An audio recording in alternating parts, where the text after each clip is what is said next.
What is madness? This question, both simple and profound, has echoed through human history. A shadow companion to reason, a whisper of chaos in the symphony of the mind. Societies across time and space have grappled with its presence, its meaning, its challenge to the very idea of what it means to be human.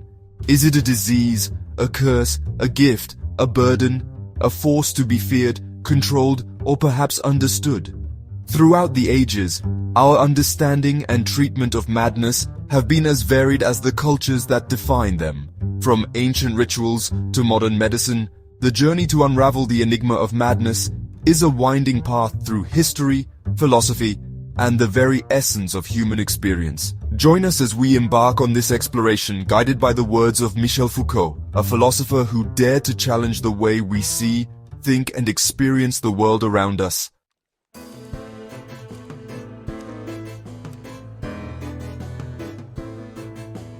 Michel Foucault, the French philosopher and historian of ideas, stands as one of the most influential thinkers of the 20th century.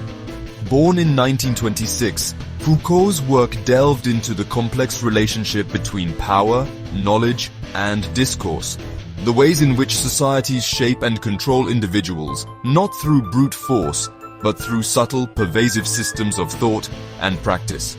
His writings, often challenging and provocative, explored the hidden mechanisms of power that operate within institutions like prisons, hospitals, and asylums.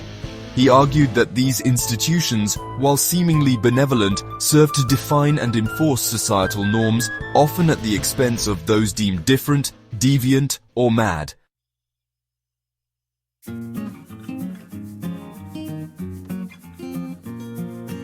In his seminal work, Madness and Civilization, A History of Insanity in the Age of Reason, Foucault embarks on a journey through the history of madness in Western Europe. He traces the shifting sands of how societies have perceived, understood, and treated madness from the Renaissance to the modern age. His central argument is as unsettling as it is profound. Madness is not simply a medical condition, but a social construct.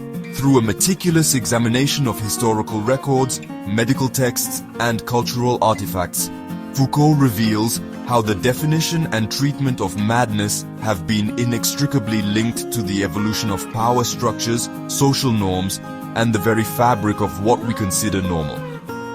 Prepare to embark on a journey that will challenge your assumptions, ignite your curiosity, and leave you with a deeper understanding of the complex relationship between madness, civilization, and the human condition.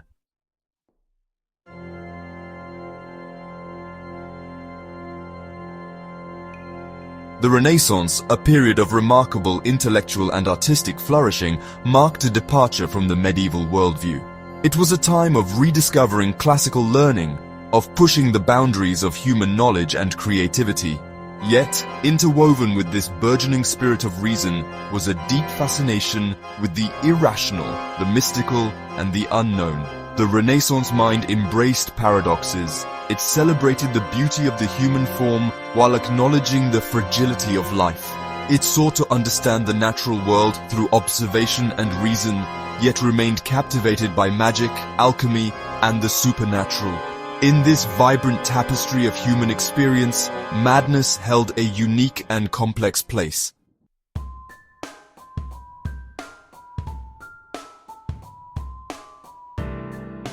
Art and literature of the Renaissance provide a window into how madness was perceived and portrayed.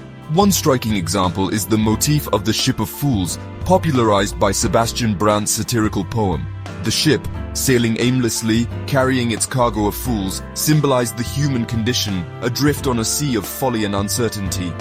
Madness, in these depictions, was not always a source of fear or revulsion. It could be a source of humor, a reflection of societal absurdity, or even a conduit to a different kind of wisdom. Shakespeare's fools, for instance, often possessed a keen insight into human nature, their madness bordering on the prophetic.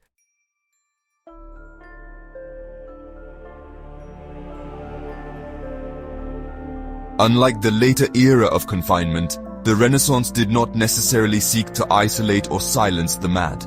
Madmen and women were often integrated into the fabric of everyday life. They wandered the streets, their eccentric behavior tolerated, even celebrated, as part of the rich tapestry of human experience. Their presence served as a constant reminder of the precariousness of reason, the thin line that separated sanity from madness. They were seen as possessing a certain wild freedom, unburdened by the constraints of social norms and expectations. This is not to romanticize their plight, which was undoubtedly difficult, but to highlight the different ways in which madness was experienced and perceived.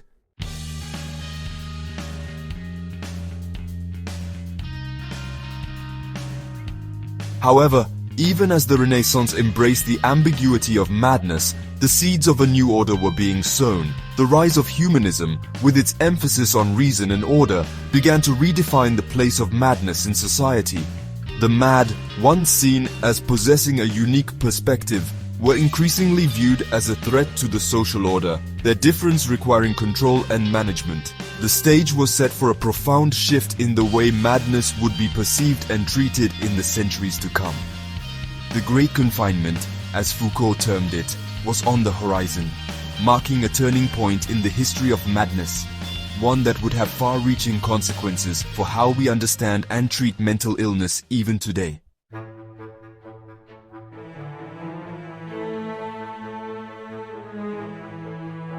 As the Renaissance faded, a new era dawned in Europe.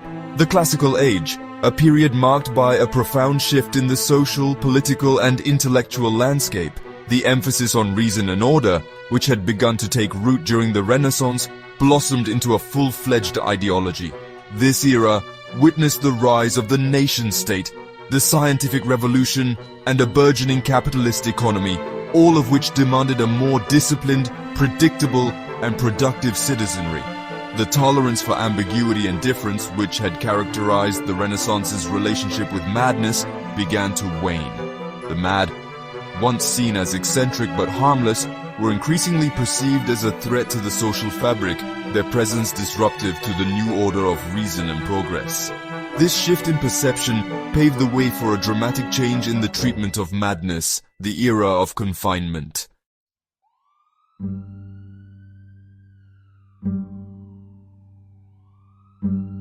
Across Europe, a new institution began to emerge, the asylum. Initially conceived as houses of correction for the poor, the idle, and the criminal, these institutions soon became the primary destination for the mad.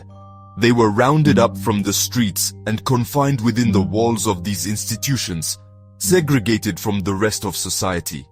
The stated aim of these early asylums was often reform and rehabilitation, to bring the mad back into the fold of reason through discipline, moral instruction, and sometimes harsh treatment. Yet, as Foucault argues, the underlying function of confinement was more about control and exclusion than about cure. The asylum served to remove the disruptive presence of madness from the public sphere, to silence its voice, and to reinforce the boundaries of what was considered normal and acceptable.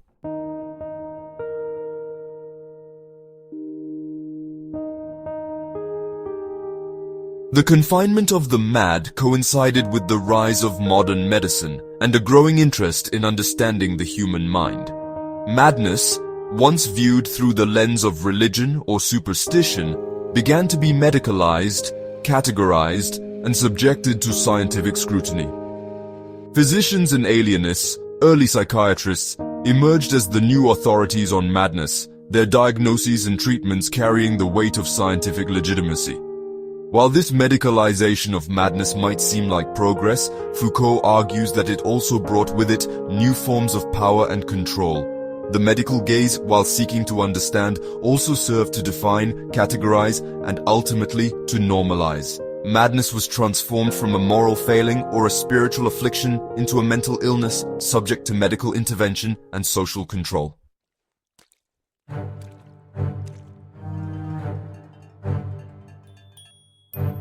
One of the most insidious consequences of confinement, according to Foucault, was the silencing of the mad. Confined within the walls of asylums, their voices were effectively excluded from public discourse. Their experiences, their perspectives, their unique ways of seeing the world were rendered invisible, unheard, and ultimately meaningless. This silencing served to reinforce the power dynamics at play. The mad, unable to speak for themselves, were spoken for, defined by those in positions of authority, the physicians, the administrators, the keepers of the asylum. Their stories, their truths, their humanity were lost in the clinical pronouncements and the institutional records.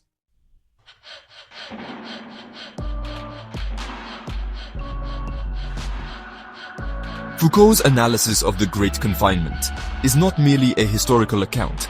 It's a searing critique of the ways in which power operates in society. He argues that the confinement of the mad was not simply a matter of misguided intentions or inadequate medical knowledge. It was a deliberate strategy to control and silence those deemed different, to enforce social norms, and to maintain the existing power structures. His work compels us to confront uncomfortable truths about our own relationship with madness, to question the categories and the labels we use, and to examine the subtle ways in which power continues to shape our understanding and treatment of mental illness. The legacy of confinement, as Foucault reveals, is not merely a relic of the past. It's a living presence, shaping our attitudes, our institutions, and our very understanding of what it means to be human.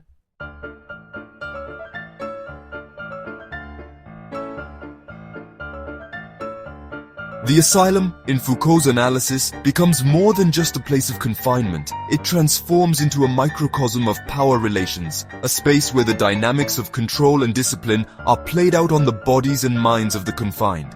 Within its walls, a new order is imposed, one that seeks to regulate every aspect of life, from the most mundane details of daily routine to the innermost thoughts and emotions of the individual.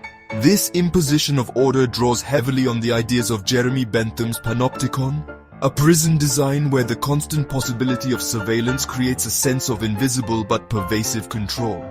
While the panopticon itself was never fully realized, its principles, Foucault argues, found their embodiment in institutions like the asylum, where the threat of observation and judgment became a powerful tool of discipline.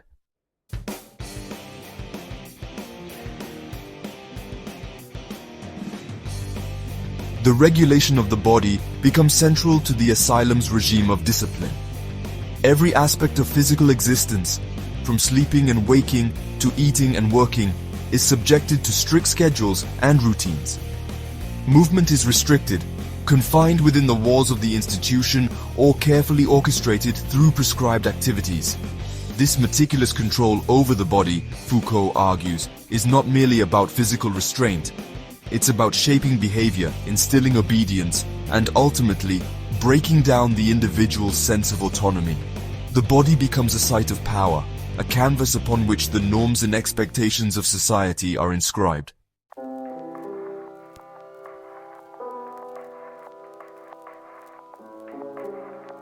Central to the asylum's power is the construction of the mad subject, the process by which individuals are observed, classified, and ultimately defined as mad.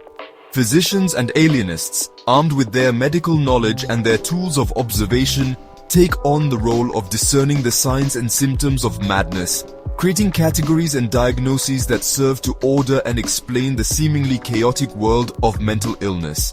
This process of classification, however, is not a neutral act of scientific discovery, Foucault argues.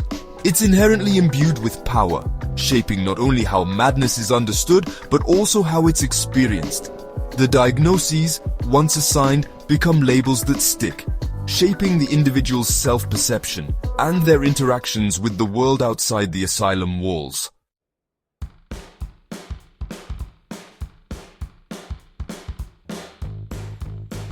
The medical gaze, as Foucault terms it, becomes a powerful tool in the transformation of the madman into a patient. The physician's observation, his meticulous recording of symptoms, his pronouncements on the nature of the illness, all contribute to the construction of a narrative that positions the individual within the framework of medical discourse. This transformation, while seemingly benevolent, is not without its costs. The individual's own experiences, their own interpretations of their internal world, are often silenced or dismissed as symptoms of their illness. Their agency is diminished, their voice replaced by the pronouncements of medical authority.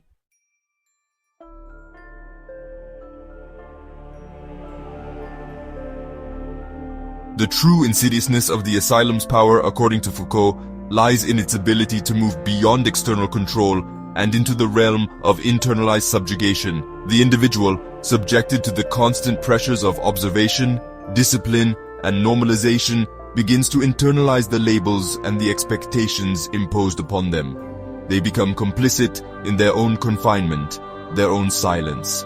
This internalization of control, Foucault argues, is the ultimate triumph of power, the creation of docile bodies and minds, obedient to the norms and expectations of society, even in the absence of overt coercion.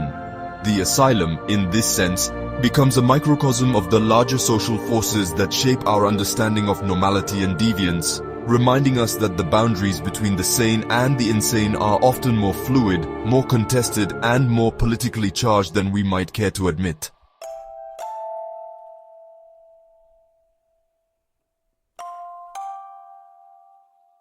With the rise of the asylum and the medicalization of madness, a new concept began to take hold in Western thought, the concept of normality. As societies sought to impose order and discipline on their populations, they increasingly relied on the idea of a norm, a standard of behavior against which all individuals could be measured and judged. Those who deviated too far from this norm, who exhibited behaviors deemed disruptive or unproductive, were increasingly viewed with suspicion, fear, and ultimately, the need for correction. This obsession with normality, Foucault argues, was not merely a product of scientific progress or enlightened thinking, it was deeply intertwined with the exercise of power.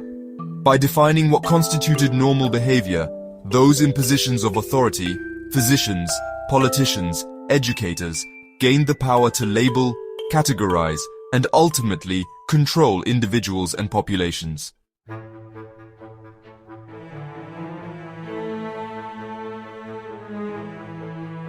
Foucault's concept of discourse is central to understanding how power operates in this context. Discourse, for Foucault, is not simply language or conversation. It's a system of knowledge, beliefs, and practices that shapes the way we think, speak, and act in relation to a particular subject. In the case of madness, the discourse surrounding it shifted dramatically during the classical age, moving away from religious or moral interpretations and towards a medicalized and scientific understanding. This shift in discourse, however, was not a neutral or objective process. It was driven by power relations, by the interests of those who sought to control and define madness. The medical discourse, while offering new insights into the workings of the mind, also served to legitimize the power of physicians and the institutions they controlled.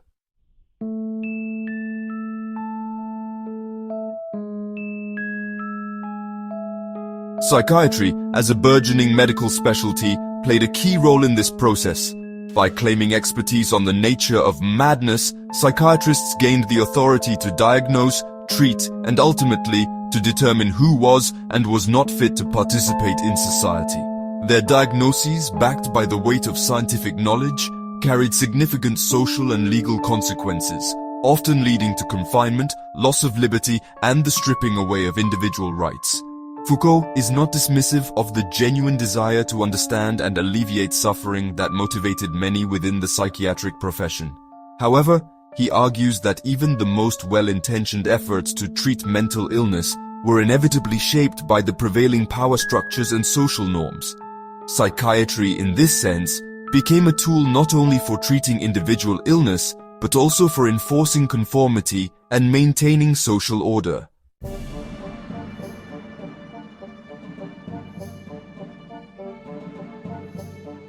The process of normalization, as Foucault describes it, extends far beyond the walls of the asylum.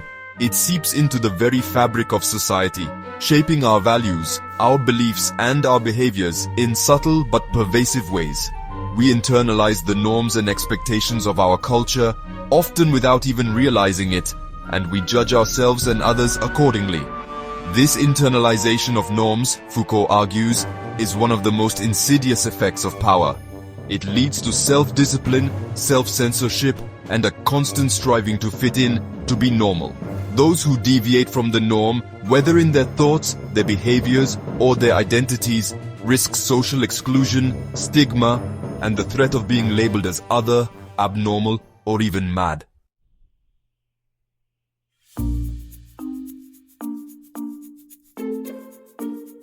Michel Foucault's exploration of madness and civilization, though rooted in the historical context of Western Europe, resonates deeply with our contemporary world. His work stands as a stark reminder that our understanding of mental illness is not static, objective, or immune to the influences of power, knowledge, and social control. The institutions may have evolved, the treatments may have advanced, but the fundamental questions raised by Foucault remain as relevant as ever. We live in an age where the pressure to conform, to fit into neatly defined categories of normal and acceptable, can be overwhelming. The rise of social media, with its relentless focus on self-presentation and curated identities, often exacerbates these pressures, making it even more challenging to navigate the complexities of mental health and well-being. Foucault's work serves as a crucial lens through which we can critically examine these contemporary trends and challenge the ways in which power continues to shape our understanding of mental illness.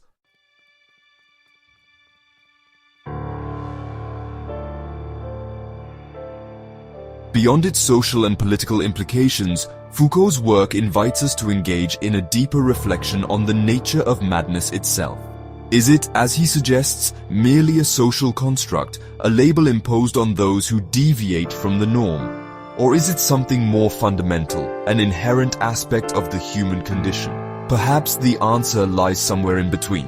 Madness, in its myriad forms, may indeed be shaped by social and cultural forces, but it also speaks to the profound complexity and fragility of the human mind. It reminds us that the line between sanity and insanity is often blurry, that even the most rational among us harbor doubts, fears, and impulses that defy easy categorization. Embracing this complexity, rather than seeking to suppress or control it, may hold the key to a more humane and compassionate approach to mental health.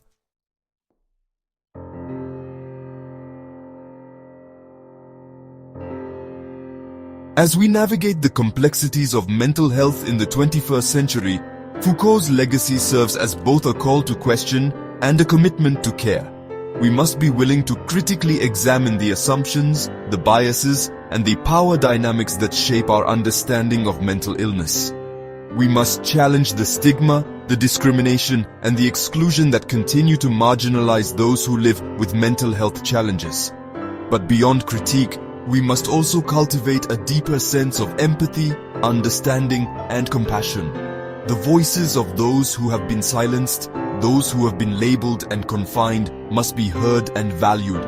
Their experiences, their struggles, their resilience offer invaluable insights into the human condition and the importance of creating a world where mental health is not a taboo subject, but a shared concern, a collective responsibility, and a testament to the richness and diversity of human experience.